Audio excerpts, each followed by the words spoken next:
Uma ligação no meio da noite não é um bom presságio. Lúcia aprendeu isso quando seu marido ainda era vivo. Muitas vezes, à noite, eles ligavam para ele e o chamavam para trabalhar.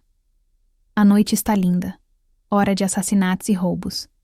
E ele trabalhava como agente. Ele faleceu quando seu filho tinha 6 anos. E agora Danilo tem 28. O nome do filho apareceu na tela do celular. Meu coração começou a bater ansiosamente. O sono desapareceu como por mágica. Sim, filho. Lúcia respondeu com a voz rouca de sono. Mãe, desculpe por ter acordado você. A voz de Danilo parecia animada. Liza está tendo outro ataque? Lúcia perguntou preocupada. Sim, estamos no hospital. Decidi vender meu apartamento e meu carro. Não há outras opções. Posso ficar com você? Sim, claro, mas como? Somos 4 em um apartamento de um cômodo. Espere, não se empolgue. Precisamos pesar tudo. E quanto aos fundos? Não há tempo. É por isso que estou ligando. Para você. O ataque foi tanto que pensei que o médico tivesse dito que em 1 semana seria tarde demais para fazer a operação. Espere, filho. Tenho outra sugestão. Vamos vender meu apartamento. Fica no centro e vai custar o mesmo que o seu apartamento de 2 quartos, se não mais. Lúcia expressou rapidamente, mas confusa, o pensamento que acabara de lhe ocorrer. Silêncio ao telefone. Olá, Dan. Você está aí? Mãe. Natália e eu concordamos. Então você irá morar conosco. Assim ficará realmente melhor. Você consegue lidar com isso. Só precisa vender rápido. Vou tentar, prometeu Lúcia. Não senti mais vontade de dormir. E eu não consigo dormir. A única neta está sofrendo. Precisamos pensar em tudo e ponderar. Lúcia se levantou, vestiu o hobby e foi colocar a chaleira no fogo. Depois de se formar no instituto, Danilo conseguiu um bom emprego. Lúcia estava orgulhosa de seu filho inteligente e bonito, mas as meninas não se incomodaram com a briga. Só não tenha pressa em se casar. Levante-se, Lúcia o advertiu. Mas quem escuta a mamãe? Danilo se apaixonou. Ficou distraído, pensativo, desaparecia em algum lugar à noite e às vezes nem voltava para casa. Quando você vai me apresentar a uma garota? Lúcia perguntou uma vez. 3 dias depois, o filho trouxe Natália para casa. Magra. Sob a pele clara e transparente do rostinho, as veias ficavam azuis, mas os enormes olhos cinzentos olhavam com ousadia. Lúcia engasgou ao notar a barriga saliente no dia do casamento, e todos se sentaram juntos em casa com um bolo e uma garrafa de vinho seco. Esse é o casamento todo. Quando Danilo estava no trabalho, Natália quase nunca saía da sala. Lúcia, certa vez, pediu que ela a ajudasse a fazer bolinhos. Queria, por assim dizer, nos conhecer melhor e melhorar as relações. Natália foi até a cozinha e olhou com seus olhos enormes para a massa aberta na mesa. Na cozinha você, a anfitriã, e entrou na sala do prédio deles. Não foi possível melhorar as relações. Natália só ia à cozinha para comer, nem lavava a louça. Lúcia expressou isso ao filho. Mãe, não a incomode. Ela é tímida, está grávida. E, além disso, Danilo defendeu a esposa. Lúcia não gostava de Natália, e ela mesma não estava satisfeita com o papel de serva do filho e da esposa dele. Não é difícil para ela cozinhar, fazer compras e limpar, o que é algo para fazer na aposentadoria. Mas o filho tem sua própria família, e a esposa deve ser a dona de casa, e a criança aparecerá. Ela decidiu que não seria capaz de viver com os jovens e não interferir na vida deles. Ele trocou seu apartamento de 3 cômodos, que herdou dos pais, por 2. Ela se mudou para um apartamento de 1 cômodo, e seu filho e sua esposa se mudaram para um apartamento de 2 cômodos em um prédio novo nos arredores. Deixe-os viver como quiserem. 1 semana após a mudança, Natália deu à luz uma menina fraca, e aos 4 anos, Liza foi diagnosticada com uma doença cardíaca complexa. Os médicos aconselharam que ela fizesse uma cirurgia em São Paulo. Lá é mais rápido, embora seja mais caro. Fundações de caridade recorreram a ele, mas Liza estava piorando cada vez mais, e os ataques se tornaram mais frequentes e mais graves. Não há mais tempo para arrecadar dinheiro. Lúcia mal podia esperar até de manhã para começar a atuar. Ligou e marcou consultas com corretores imobiliários. Tudo começou a girar e rodopiar em um ritmo frenético. Lúcia vendeu o apartamento rapidamente, com parte dos móveis. Doou o restante e vendeu-o quase por nada para amigos e conhecidos. 3 dias depois, entreguei um saco grosso de dinheiro ao meu filho. Lúcia não queria envergonhar o filho e a nora. Natália é a dona do seu apartamento. Lúcia não está acostumada a ficar pacientemente em silêncio e se conter. Ela não será capaz. Ela não tem esse tipo de caráter. Ela ligou para sua amiga da escola, Marília, e pediu para ficar com ela. Eu ficaria feliz, sabia? Mas somente minha vida pessoal começou a melhorar. Roger foi morar comigo. Meu amigo disse que a culpa foi dele. Ok, não se preocupe. Pense. Em alguma coisa, respondeu Lúcia, e queria desligar quando Marília gritou no telefone. Espere, tenho uma casa na vila. Eu queria vendê-la, mas nunca tive tempo. Ela não é um perdedor completo, claro, mas é suportável. O fogão está ali, o aquecedor de água está perto. 15 minutos de ônibus da cidade. Venha pegar as chaves. Quando o táxi parou em frente a uma cerca quebrada e uma casa escurecida, Lúcia pensou que estava no endereço errado. Como você consegue viver aqui? A cerca havia caído. Uma janela estava quebrada. As telhas do telhado estavam faltando em alguns lugares e a porta estava torta. O taxista tirou a mala da bolsa que estava no porta-malas e foi embora. Lúcia suspirou e entrou em casa. Colocou suas coisas no meio da cabana e chorou nos últimos dias. Mas qual o sentido de chorar? Ela não queria morar com o filho, então aqui vai. Lúcia olhou ao redor da casa. Encontrou um papel de parede simples no armário, que milagrosamente sobreviveu aos dentes dos ratos. Mas primeiro, precisamos consertar o telhado. Havia diferentes casas na vila, grandes e de pedra, atrás de cercas altas e de madeira remendada. A maioria dos proprietários vinha aqui no verão e nos fins de semana, mas alguns moravam na vila o ano todo. Em uma pequena loja onde Lúcia foi comprar mantimentos, ela perguntou à vendedora quem na vila poderia consertar o telhado, colocar vidro na janela e assim por diante. Sim, Zé Alves. Quem mais? Aconselhou prontamente a vendedora falante. Ele é um faz-tudo aqui. Ele mora a 3 casas de distância da sua. Ele tem uma cerca verde. Sim, aí vem ele. A vendedora apontou pela janela para um homem alto que passava usando grandes botas de borracha e um chapéu puxado sobre a testa. Lúcia pegou sua bolsa e correu para alcançá-lo. Zé Alves, espere! Ela gritou sem fôlego de tanto correr. Ele parou e se virou para encará-la. Lúcia pensou que veria um homem velho, mas ao se aproximar, percebeu que ele tinha a sua idade. Bem, talvez um pouco mais velho. Zé Alves esperou em silêncio. Lúcia ficou envergonhada com o olhar intenso e penetrante dele, e começou a explicar seu pedido de forma apressada e incoerente. Passarei aí em 1 hora, disse Zé Alves e continuou andando. Lúcia olhou para ele confusa e caminhou pesadamente para casa. Zé Alves chegou 2 horas depois, mediu a janela, subiu até o sótão, olhou para dentro do celeiro e, sem dizer uma palavra, dirigiu-se para a saída. Onde você está indo? E o telhado? Lúcia gritou para ele com medo. Para material, disse Zé Alves sem olhar para trás. Eu vou começar a trabalhar no telhado amanhã. Lúcia percebeu que seria muito difícil com um homem sombrio e taciturno. Tudo bem, desde que a casa seja consertada. Final de setembro, chuva, às vezes geadas à noite. De manhã, ela acordou, com o som de passos acima de sua cabeça. No começo ficou com medo. Depois percebeu que Zé Alves tinha subido no telhado. Não se incomodou, embora sua curiosidade estivesse alta. Ele bateu no telhado até altas horas da noite e depois, sem entrar em casa, foi para seu quarto. Lúcia saiu, andou e olhou para o telhado.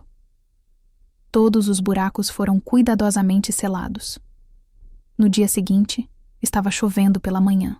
Zé Alves chegou mais tarde e deixou Lúcia dormir um pouco. Ele colocou o vidro na janela, endireitou a porta torta e fez tudo silenciosamente, com cuidado e sem pressa. Depois de 3 dias, a cerca foi levantada. E então, um caminhão parou em frente à casa e o jovem motorista despejou toras perto da cerca. Lúcia saiu correndo e começou a fazer perguntas. "A lenha é a dona", gritou-lhe o jovem motorista de forma amigável. No dia seguinte, Zé Alves estava serrando toras no meio do quintal. Lúcia saiu de casa e ficou observando-o trabalhar por algum tempo. Sob a camisa de marinheiro desbotada, os músculos dos braços e das costas estavam salientes. De repente, ele parou e olhou para Lúcia.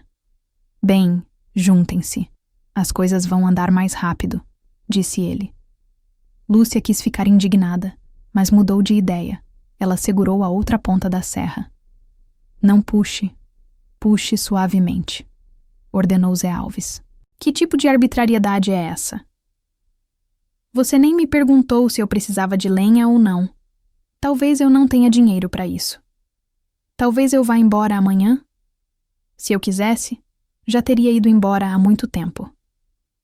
Você ia colocar papel de parede novo, pediu para consertar o telhado. E você não tem lenha suficiente. Não vai durar o inverno. Você vai congelar", disse Zé Alves, continuando a serrar. Lúcia ficou em silêncio, pensando em como perguntar sobre o dinheiro. "Não tenha medo. Não vou roubar você. Encomendei os troncos há muito tempo e enviei alguns para você", disse o imperturbável Zé Alves, como se tivesse ouvido seus pensamentos. De repente, começou a chover e o trabalho teve que ser interrompido. Zé Alves vestiu o casaco e foi para casa.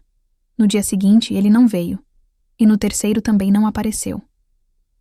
Lúcia ficou preocupada e foi até ele. Ela entrou cuidadosamente na casa espaçosa e robusta e viu Zé Alves deitado na cama, sob 2 cobertores de algodão. Ela tocou sua testa quente. Lúcia correu para casa, trouxe antibióticos e paracetamol, aqueceu uma chaleira no fogão, e quando Zé Alves acordou, ela o fez tomar os comprimidos e beber chá. Ela olhou na geladeira dele e encontrou frango. Depois de 2 horas, ela trouxe uma panela de caldo enrolada em um cobertor. Zé Alves aceitou a ajuda sem objeções, como se fosse assim que deveria ser. Pareceu a Lúcia que ele não ficou surpreso ao vê-la em sua casa. 3 dias depois, ele estava serrando e cortando madeira novamente. Lúcia empilhou-os numa pilha de lenha sob o telhado. "É isso, se acontecer alguma coisa, entre em contato comigo", disse ele, vestindo o casaco e se preparando para sair. "E o dinheiro?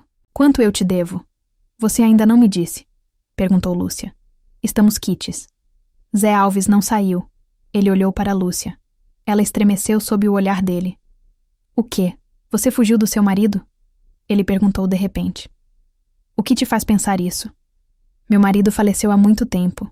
Eu vendi o apartamento. A neta precisava de dinheiro para o tratamento." "Bom, eu curei." "O quê? Você curou sua neta?" "Sim. Ela fez uma cirurgia cardíaca em São Paulo. Meu filho ligou e disse que voltaria em breve. A própria Lúcia não sabia por que contava. Tudo a esse homem sombrio e taciturno. Então ela vendeu o apartamento e se mudou para a vila." "E você sabe de tudo." Lúcia se animou. "Eu sei. Cresci na mesma vila. Eu até já me apaixonei por ela. E ela se casou com um homem da cidade." "Por que você não se casou?" "Não tive tempo", respondeu simplesmente Zé Alves. Lúcia tirou o telefone do bolso por algum motivo e tentou ligá-lo, mas a tela não acendeu. A bateria acabou. Enquanto procurava o carregador, enquanto conectava o telefone nele, olha, Zé Alves já tinha ido embora. Ele foi embora. Lúcia mal podia esperar para poder ligar. "Mãe, onde você está? Pensei que você morasse conosco." "Liguei para os vizinhos, mas não consegui falar com você", gritou o filho preocupado.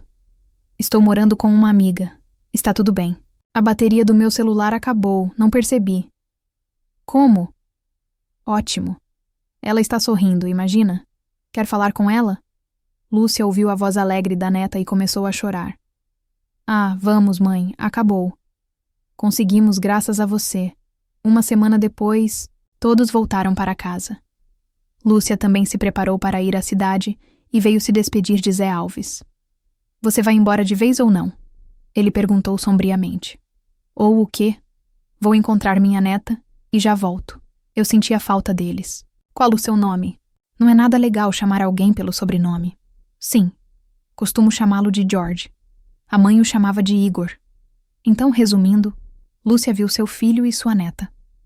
Alice ganhou peso e um rubor apareceu em suas bochechas. Mãe, talvez você devesse ficar? Perguntou o filho ao descobrir que Lúcia morava na vila. Não vou incomodar. Eu passo por aí, não é longe daqui, e no verão levo Alice comigo. Ela vai ficar mais forte rapidinho no ar fresco. Talvez eu deva chamar um táxi? Não há necessidade. Eu não sou uma princesa, eu sou? Vou chegar lá de ônibus. Bem, é apenas uma curta viagem. Lúcia estava com pressa de chegar em casa. Ela se acostumou com isso no último mês. Ela até encontrou prazer na vida da vila. Era tranquilo, calmo. O que mais você precisa na aposentadoria? Ela fez algumas compras no caminho para a estação. Ela entrou em casa e olhou surpresa para o buquê de folhas amarelas em um jarro de meio litro sobre a mesa. A casa estava quente e aquecida. Igor, ela adivinhou. Cozinhei algumas batatas, amassei-as com um pouco de ensopado e depois fui até Igor e o convidei para comemorar o retorno bem-sucedido da minha neta. Aqui ele recusou, mas mesmo assim veio. Um mês depois, Marília veio visitar Lúcia. Fiquei sem fôlego quando vi a casa transformada. Agora vou vendê-la por muito mais, disse ela alegremente. Você quer vender a casa? Lúcia estava assustada. Sim, veja bem. Roger e eu decidimos nos casar. Vou vender a casa e nós compraremos um carro. Gabou-se Marília. Agora não, na primavera. Você pode viver o agora. Mas Lúcia sentia que a vida tranquila havia acabado. Fiquei pensando no que fazer. Afinal, será que realmente terei que ir até meu filho? Não há dinheiro para um apartamento alugado. Acabamos de começar a melhorar nosso relacionamento com Natália. Mas não quero estragar tudo. Igor ajudou. Descobriu que Lúcia queria ir embora e foi convencê-la a ficar. Você sonhava em trazer sua neta com você no verão. Não era para ser, suspirou Lúcia. Eu também não quero. Já me acostumei com isso aqui. Então fique. Eu tenho uma casa grande e forte. Você sabe como é lindo aqui na primavera. Vou fazer um gazebo no jardim.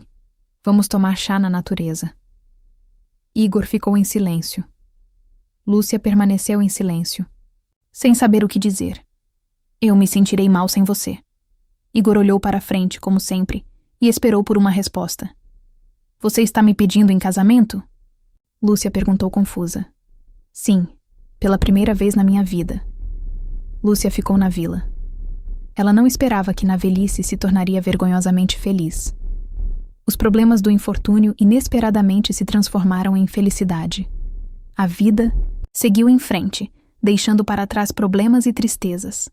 Às vezes, a felicidade não chega até nós como uma bênção, mas muito mais frequentemente é uma vitória e superação. Paulo Coelho. Agora me diz, como você acha que Lúcia vai reagir ao novo relacionamento com Zé Alves? O que você acredita que pode acontecer quando Lúcia descobrir mais sobre o passado de Zé Alves? Escreve aqui nos comentários, de 0 a 10, qual a sua nota para essa história. Quero muito saber. Se você gostou do vídeo, já clica em gostei e não se esquece de se inscrever no canal. Assim você não perde nenhuma história emocionante que postamos diariamente aqui no canal. Um beijo e até breve!